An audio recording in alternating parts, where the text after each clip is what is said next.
तो हम देख रहे हैं फिजिक्स का चैप्टर ग्रेविटेशन, गुरुत्वाकर्षण। तो ये क्या होता है गुरुत्वाकर्षण? जब दो द्रव्यमान है उनके बीच में जो बल लगता है ना, ये हर जो द्रव्यमान होंगे, ये सार्वत्रिक जो है ये नियम है कि हर द्रव्यमान पर जब उनको किसी r दूरी पर लाया जाता है तो उनके बीच में क्या होता है, गुरुत्वाकर्षण बल लगता है। ठीक है ना, और ये जो बल है ये आकर्षण बल होता है। जैसे कि हमने द्रव्यमान लाए m1 और m2, और जब उनको देखते हैं तो उनके बीच में जब r दूरी है तो उसमें इन दोनों के बीच में एक बल कार्य करता है जिसका नाम होता है गुरुत्वाकर्षण बल। तो उसमें क्या होगा कि ये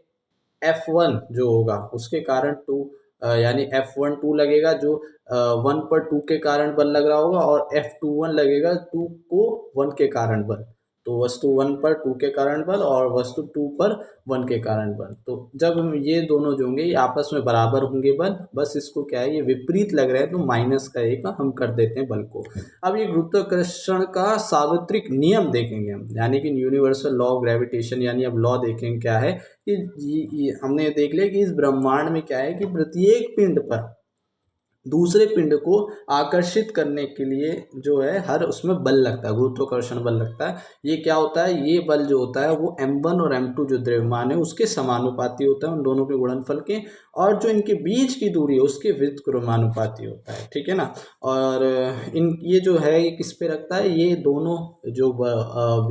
गुरुत्वाकर्षण बल है ये किसी न किसी रेखा के अनुदिश लगते हैं। ठीक है ना, यानी ये दोनों पिंडों को मिलाने वाली रेखा के अनुदिश कार्य कर होते हैं, और इस बल को केंद्रीय बल, सेंट्रल फोर्स भी बोलते हैं। केंद्र की ओर लगता है क्योंकि ये जो है अनुदिश जो मिलाने वाली रेखा है उसमें लग रहा है। ठीक है ना, तो अब जब इसको हम साथ में लिखेंगे तो ये हो जाएगा F समानुपाती m1 m2 बटे में r स्क्वायर। जब ये समानुपाती का चिन्ह हटेगा तो हमारा g स्थिरांक आएगा जिसे हम गुरुत्वाकर्षण का सार्वत्रिक स्थिरांक बोलते हैं, जिसकी वैल्यू होती है 6.67 गुणा 10⁻⁻11 होती है। अब यहाँ पर देखो जब हम इसका मात्रक देखेंगे तो g का मात्रक क्या करेंगे, g को इधर रखेंगे और सब उधर भेज देंगे तो एफ आर स्क्वायर बटे में m1 m2 हो जाएगा, यानी कि न्यूटन मीटर स्क्वायर बटे में kg स्क्वायर हो जाएगा। और जब हम इसको लिखेंगे अच्छे से तो ये हो जाएगा newton metre square kg minus square, यानी ऊपर आ जाएगा। तो अब इसका विमा जो होगी वो कैसे होगी, विमा के लिए हम जब सॉल्व करेंगे से n होता है MLT माइनस 2,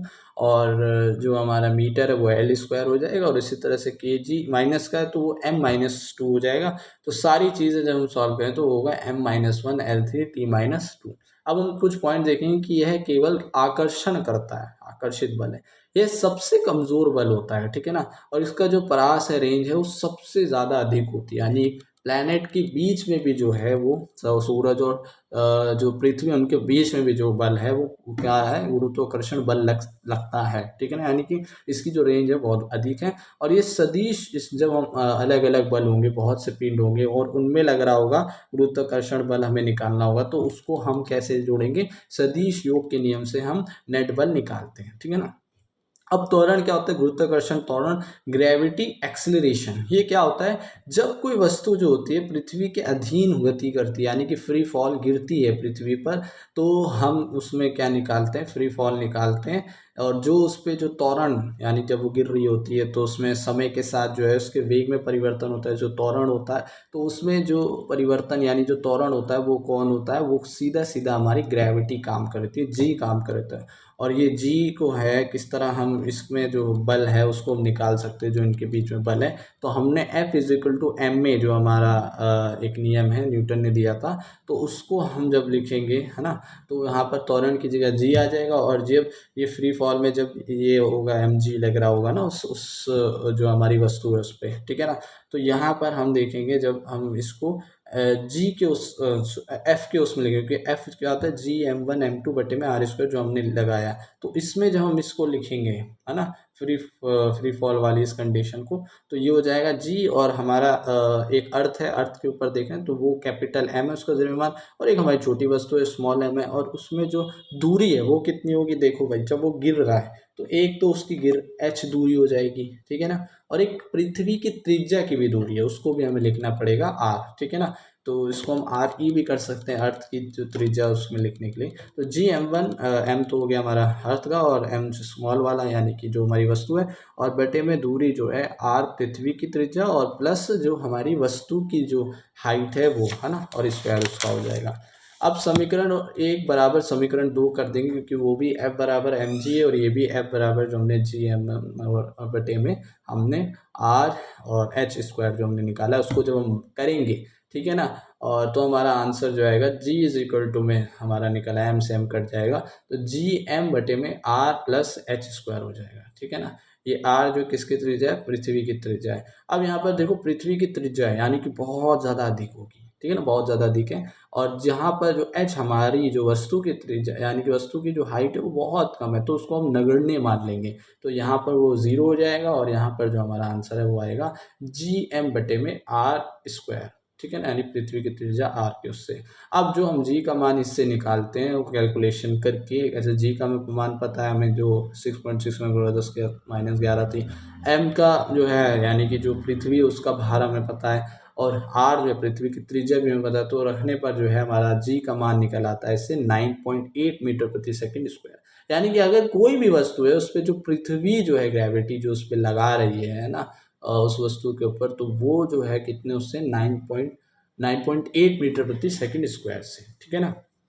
तो इस तरह हम लिख सकते हैं जी इज इक्वल टू में जी एम बटे में R स्क्वायर। अब हम यहाँ पर देखेंगे तल पर, सतह पर, यहाँ तो गिर रही थी लेकिन सतह पर अगर हम हैं तो उस वक्त पर जो है उस वस्तु पे कितना जो है फोर्स लग रहा होगा, गुरुत्वाकर्षण बल लग रहा होगा। तो घनत्व हमें पता होना चाहिए पृथ्वी का घनत्व क्या होता है, रो को उससे हम प्रदर्शित करते हैं, तो वो होता है घनत्व होता है द्रव्यमान बटे में आयतन, ठीक है ना। अब यहाँ पर द्रव्यमान तो m है, कैपिटल M पृथ्वी का, ठीक है ना, और आयतन क्या होता है, देखो गोला है पृथ्वी, जब हम गोले के वॉल्यूम निकालते हैं तो 4π3 r क्यूब होता है, ठीक है ना, तो हमने वो रख दिया आयतन में। अब जब हम उसका क्या नाम है द्रव्यमान हम देखेंगे, ठीक है, तो वो क्या आ जाएगा रो गुणा 4π3 r क्यूब। तो अब हमें सिर्फ क्या करना है, जी में इसका द्रव्यमान रख देंगे और फिर हमारा जो है इस तरह से जो हमारा आंसर है वो बनकर आ जाएगा 4π3, है ना, जी और रो पाई आर, ठीक है ना, या जी पाई रो आर, ठीक है ना। इस तरह से हम देखेंगे कि द्रव्यमान में परिवर्तन के रूप में ये जो है यानी कि जब सतह पर हो उसमें जो है हमारा ये आंसर आएगा, ठीक है ना। अब अगर परिवर्तन हो यानी कि जैसे मान लिया हमने यहाँ पर तो हमने नगण्य कर दिया था ना कोई हाइट को, तो अगर मान लो हाइट है ना, तो उस वक्त पे जो है अगर हमें परिवर्तन हो रहा है ना, ऊंचाई में, ऊंचाई के साथ देख रहे हैं कि कोई वस्तु ऊंचाई में, तब हम किस तरह निकालते हैं, तो उसके लिए हमारा आंसर क्या आएगा, जैसे कि अभी जीएस हमारा आ चुका है ना, किसी सतह पर जब हम देख रहे हैं, है ना, यानी हाइट हमने नगण्य मानी तो ये सतह के लिए हो गया था, तो g is equal to G M बटे में R स्क्वायर हो जाता। और फिर जो हमारा आंसर आया था किसके लिए, हाइट के लिए, तो वो आया था जी डैश करके हम करें जी एम बटे में कैपिटल R प्लस H और तो पूरा होल क्यूब हो जाएगा, स्क्वायर हो जाएगा, ठीक है ना। तो अब जब हम इस समीकरण 2 को 1 से करते हैं यानी कि जी डैश को जी एस से करेंगे, तो हमारा जो आंसर आएगा ना वो आता है हमारा, यानी किसके लिए, किसी ऊंचाई के लिए जब हम बात कर रहे हैं तो वो आएगा हमारा जी इक्वल जी यानी ऊंचाई डैश करके, और ये जी सरफेस एस और ब्रैकेट में 1 - 2h/r, 1 - 2h/r, तो ये हमारा किसी ऊंचाई के लिए आता है आंसर। अब गहराई में जब हम देखते हैं, गहराई के साथ जब हम देखते हैं तो किस तरह होगा, मान लो कोई वस्तु है जब वो किसी पृथ्वी के नीचे की तरफ जा रही, मान लो वो त्रिज्या से जो है पृथ्वी की त्रिज्या से ये आ गई है, कहाँ पर आ गई है, R-d तक आ गई है, तो R है ना, पृथ्वी की त्रिज्या R-d तक आ गई, तो ये जो वस्तु जब यहाँ पर है तो उस वक्त पर जो है हम कैसे देखेंगे, एक तो हमारा सतह के लिए आंसर है, एक हमारा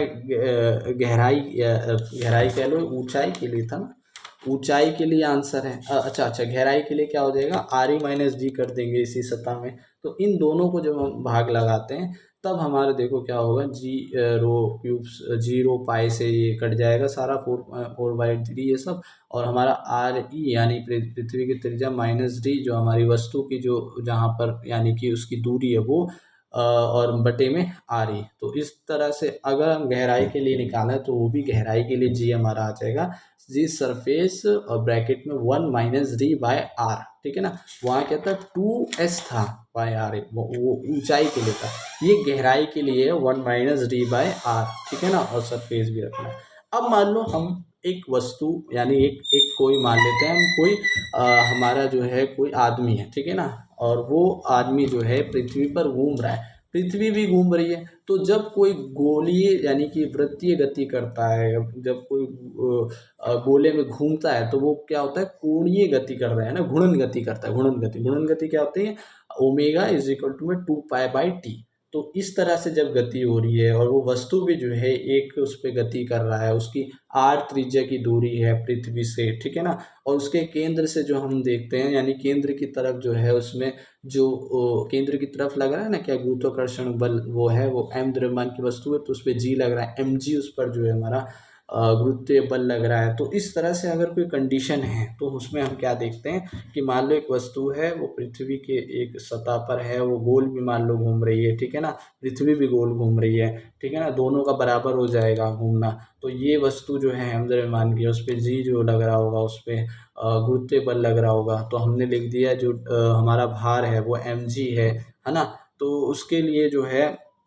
एक तो अंदर की तरफ mg लग रहा है और एक जो है वो घूम भी रहा है, तो एक बाहर की तरफ क्या लग रहा है, सेंट्रीपीटल जो है, एक सेंट्री कौन सा बल होते हैं, दो बल होते हैं ना, एक सेंट्रीपीटल होता है, एक सेंट्रीफ्यूगल होता है। तो एक बाहर लग रहा है सेंट्रीफ्यूगल फोर्स, ठीक है ना, तो वो भी लग रहा है ना, यानी कि अभी केंद्रीय अपकेंद्रीय बल लग रहा है। तो वो क्या होता है, वो होता है m ओमेगा स्क्वायर आर होता है, ठीक है ना। ये कहाँ से आया, ये आया है mv²/r से, जो कि अंदर की तरफ लगता है, कौन सा, सेंट्रीपीटल फोर्स लगता है अभी केंद्रीय बल से, ठीक है ना, वो भी इसके बराबर होता है। लेकिन v² की जगह हम क्या लिखते हैं यहाँ पर, ओमेगा स्क्वायर